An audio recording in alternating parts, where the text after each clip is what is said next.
يا صباح السعادة أو يا مساء السعادة بالتوقيت اللي بتشوفي فيه الفيديو. يلا بينا نتعلم وصفة جديدة في فيديو جديد. معاكم نير سليم في سنة أولى طبخ.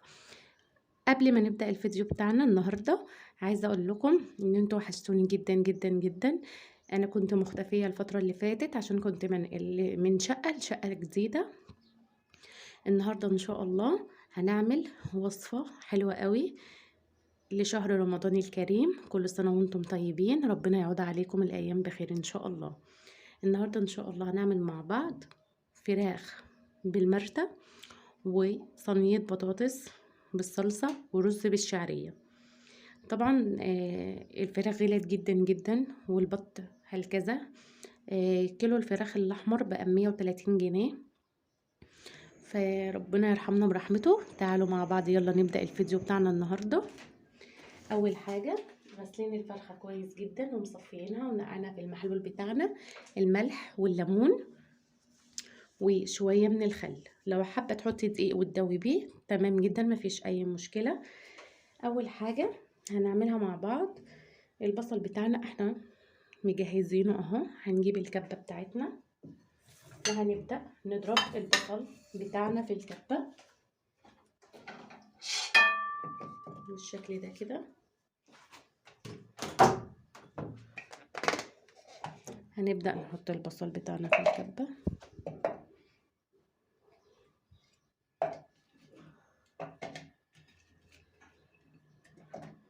شوية بشوية، ما نحطش الكمية كلها. بالشكل ده كده نبدأ نضرب البصل بتاعنا نفرمه، مش جامد قوي.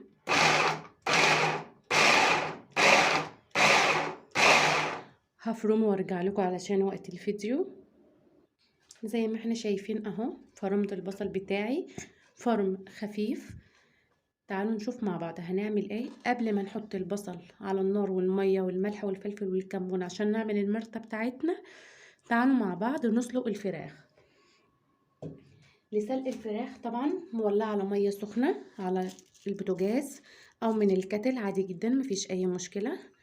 معايا بصلاية، معايا حبهان ورق لوري، فصين من المستكة، معايا ليمون مجفف بالشكل ده كده. هننزل دولت في المية. تعالوا مع بعض نشوف هنعمل ايه. زي ما قلت لكم مولعة على مية سخنة اهو. هنبدأ نسمي بسم الله الرحمن الرحيم. هننزل بالبصل والورق اللوري والحبهان والمستكة والليمون المجفف بالشكل ده كده، وهنسيبهم طبعا يغلوا مع بعض. وهننزل الفرخة دلوقتي.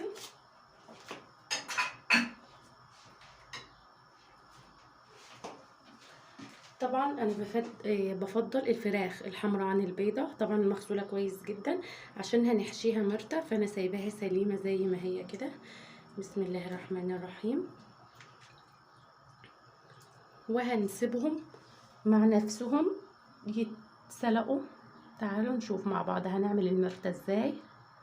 زي ما احنا شايفين انا غطيت الفراخ بتاعتي عشان تتسلق على مهلها خالص اهو. البصل بتاعي اللي انا فرمته فرم ناعم عشان نعمل مع بعض المرتة. كوباية من المية بالشكل ده كده. حسب تحطي المية حسب البصل بتاعك. البصل بتاعي محتاج كمان 3/4 كوباية من المية.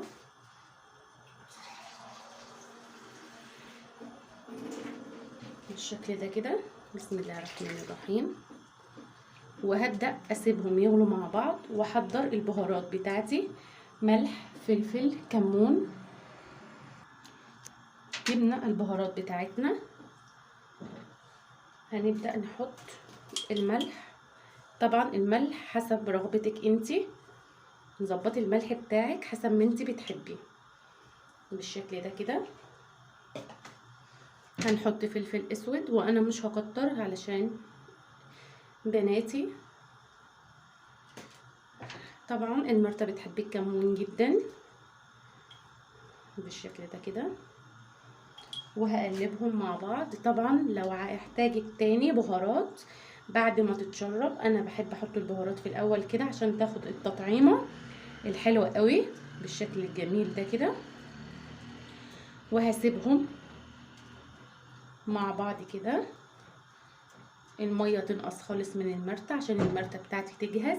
تعالوا مع بعض نحضر صينية البطاطس بتاعتنا الجميلة.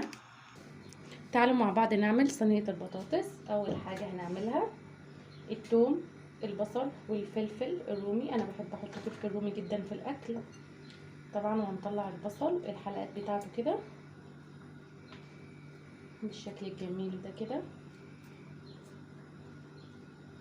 طبعا كلنا بنحب شهر رمضان الكريم، تبقى ايامه حلوه قوي وسريعه جدا.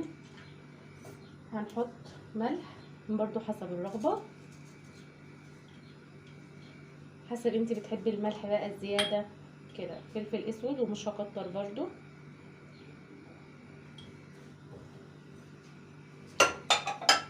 هندعكم مع بعض كويس جدا.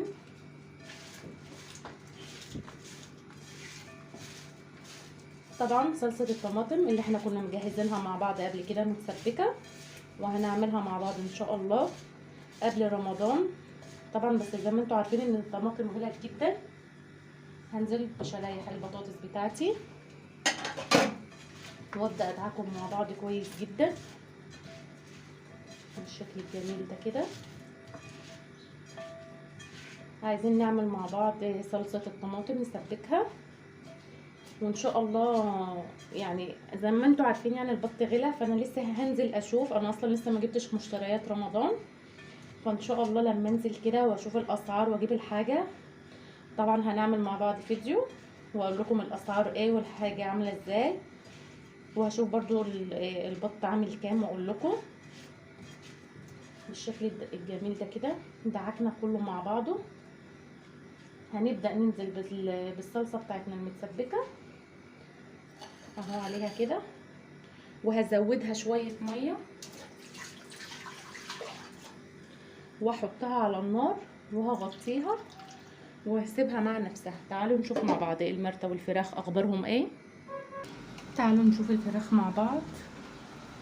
شايفين بدأت تطلع الريم الابيض دوت. طبعا هنشيله. المرتة بتاعتنا اهي، شايفين الجمال اهي. بدأت المية خلاص تتشرب كلها اهو. البطاطس طبعا مغطيين عليها، شايفين الجمال. تعالوا نشوف مع بعض المرتة بتاعتنا. شايفين اهي. اظن كده لسه لها شويه ميه صغيرين خالص اهو وتكون خلصت معايا بالشكل الجميل ده. طبعا هزود شويه من الكمون فقط لا غير. الملح مظبوط، الفلفل مظبوط. انا بحب الكمون الزياده في المرتة، فهزود شويه صغيرين من الكمون اهو، معلقه من الكمون، وهقلبهم مع بعض بالشكل الجميل ده. اول ما احس شويه الميه الصغيرين دول تتشربوا خلاص، فهقفل عليها واسيبها تبرد عشان نحشي بيها الفرخه. المرتة خلاص خلصت معايا اهي. هطفي عليها وتعالوا نشوف الفراخ.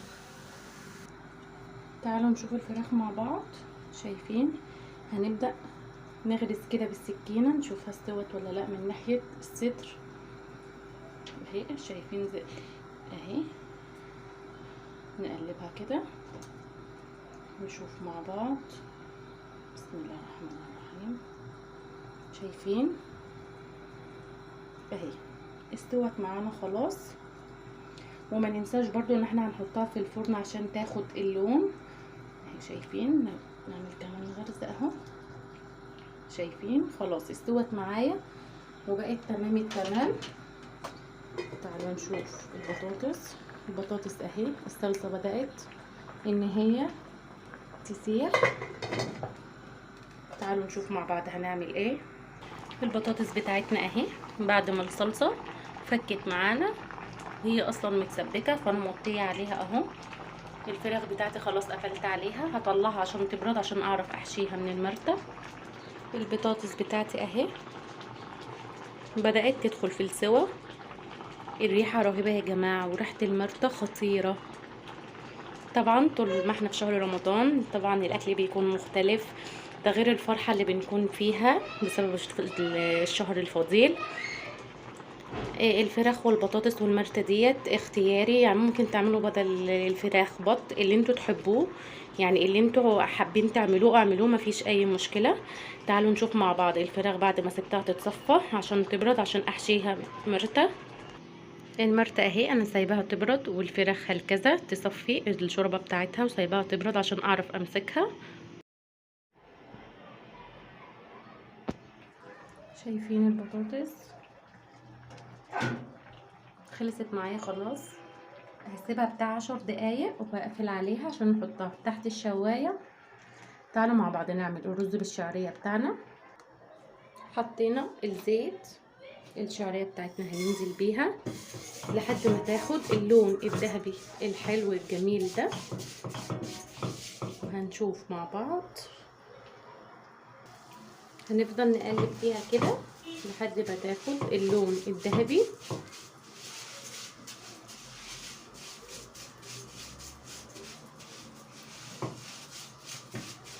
واللي جاب مشتريات رمضان يقول لي، واللي لسه ما جابهاش زيي يقول لي برضو، وقولوا لي اللي جاب حاجات رمضان يقول لي في الكومنتات الاسعار عامله ازاي دلوقتي. طبعا انا عارفه ان هي غاليه. هنعمل مع بعض ان شاء الله كل يوم وصفه جديده في رمضان ان شاء الله مع بعض. واللي عنده افكار جديده برضو يقول لي، اللي حاببني اعمل له اي حاجه برضو يقول لي. تحياتي طبعا لجميع الناس اللي بيحبوني وبيدعموني. شايفين الشعريه اهي بدات تاخد اللون الذهبي. طبعا ايدينا فيها كده علشان ما تتحرقش معانا وكله ياخد نفس اللون. طبعا غاسلين الرز ومصفيينه كويس جدا. البطاطس بتاعتنا اهي لسه فيها شويه من الصلصه، فاول ما تتشرب خالص من الصلصه هندفع عليها عشان ندخلها تحت الشوايه بالشكل الجميل ده. طبعا اللي حابب ان شاء الله يعمل اول يوم رمضان بط يعمل، ممكن نعمل محشي مع امامه. طبعا دي في العزومات نعمل محشي فراخ بط امامه، سمبوسه باللحمه، كل ده ينفع. ربنا يعود علينا وعليكم الايام بخير ان شاء الله بالشكل الجميل ده كده اهي. شايفين بدأت تاخد اللون الذهبي ازاي.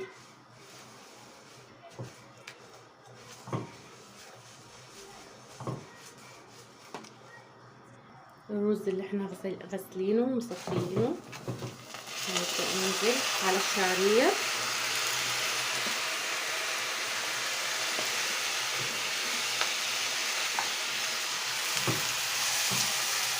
وهقلب كويس جدا.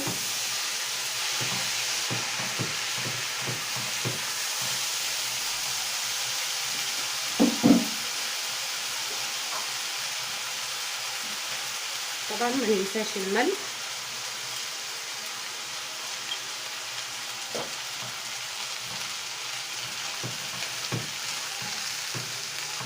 ريحة الرز خطيرة.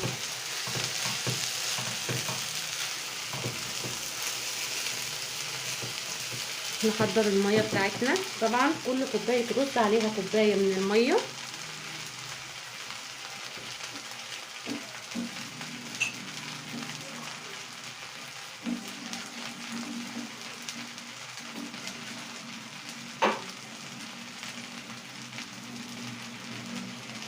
كوبايتين من المية عشان انا عاملة كوبايتين من الرز.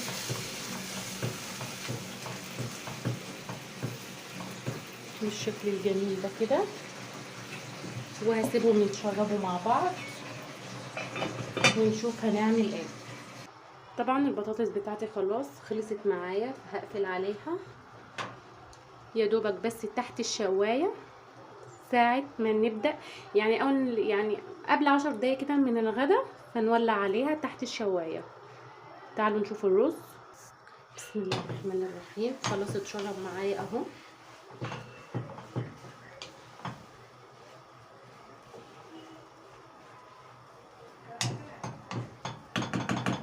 هبدأ انقله على العين المتوسطة واحط الشياطة بتاعتي بالشكل الجميل ده كده. نقلت الرز بتاعي. هغطي البطاطس.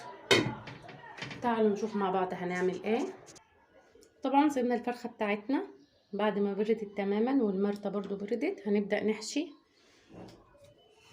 الفرخة بتاعتنا. بسم الله الرحمن الرحيم.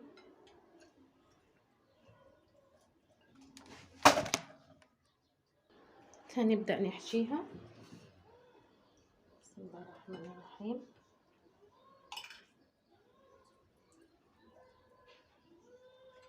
نمسكها كده من هنا من الحتة دي عشان نعرف نحشيها.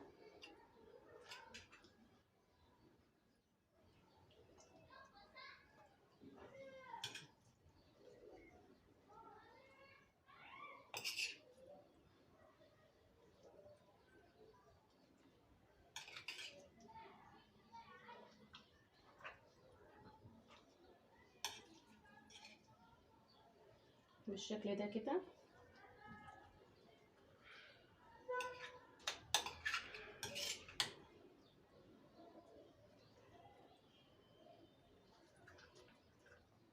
ونضغط كده بالمعلقة عشان نتأكد ان كله نزل تحت.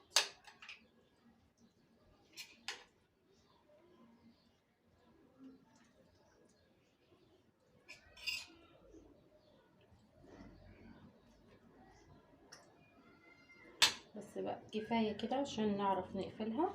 هغسل ايدي وتعالوا نشوف هنقفلها ازاي. خلاص حشيناها بالشكل الجميل ده. محضرين ابرة وخيط عاديين جدا.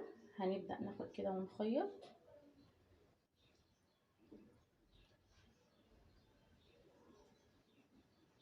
بالراحة خالص.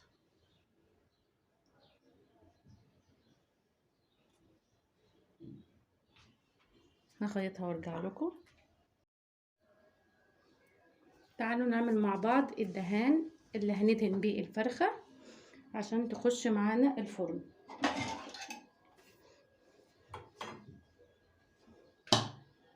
معلقة من الصلصة.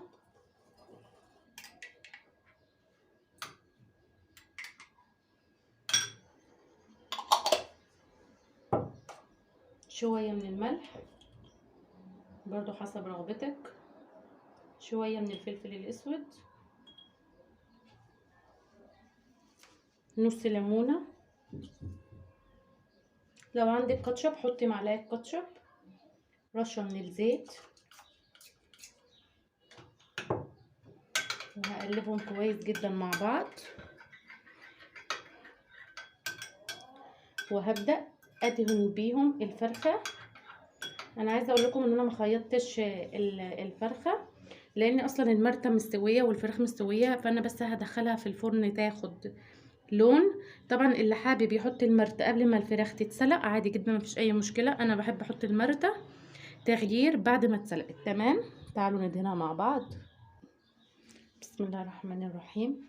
اهوت هنبدا ندهن بيه الفرخه عشان تاخد معانا اللون المحمر زي الفراخ المشويه بالظبط بالشكل ده كده.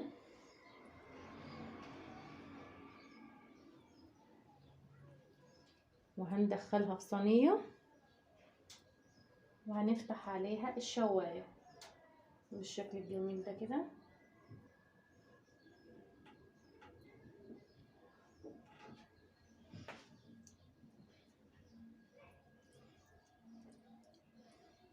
ناس كتير هتقولي المرتة بتتحط قبل ما الفراخ تتسلق. طبعا انا عارفة، بس انا حبيت النهاردة اعملها كده بعد ما تتسلق. احطها في الفرخة وادخلها في الفرن. هيبقى طعمها حلو برضو مختلف. جربوها وقولوا لي رأيكم ايه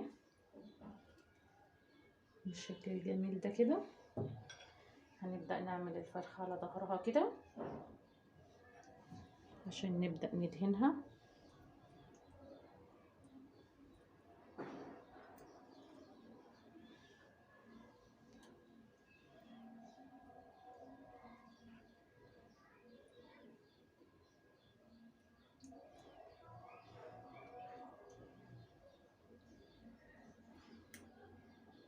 هحطها في الصينية وارجع لكم. الفرخة بتاعتي اهي حطيتها في الصينية، ولعت الشواية، هبدأ احطها تحتها وهحط البطاطس. تعالوا نشوف مع بعض الرز. شايفين الرز معايا اهو، قلبته وريحة روعة. تعالوا نشوف مع بعض الفراخ والبطاطس. شايفين الجمال بجد، الريحة خطيرة. شايفين؟ وزي ما احنا شايفين عملنا الرز بالشعرية والبطاطس الجميلة، والفراخ متحمرة وجميلة ازاي، ومحشية مرتة. شايفين الجمال؟ ما تنسوش الاشتراك في القناة وتفعيل الجرس عشان يوصل لكم مني كل جديد. دمتم سالمين أحبتي في الله، والسلام عليكم ورحمة الله تعالى وبركاته.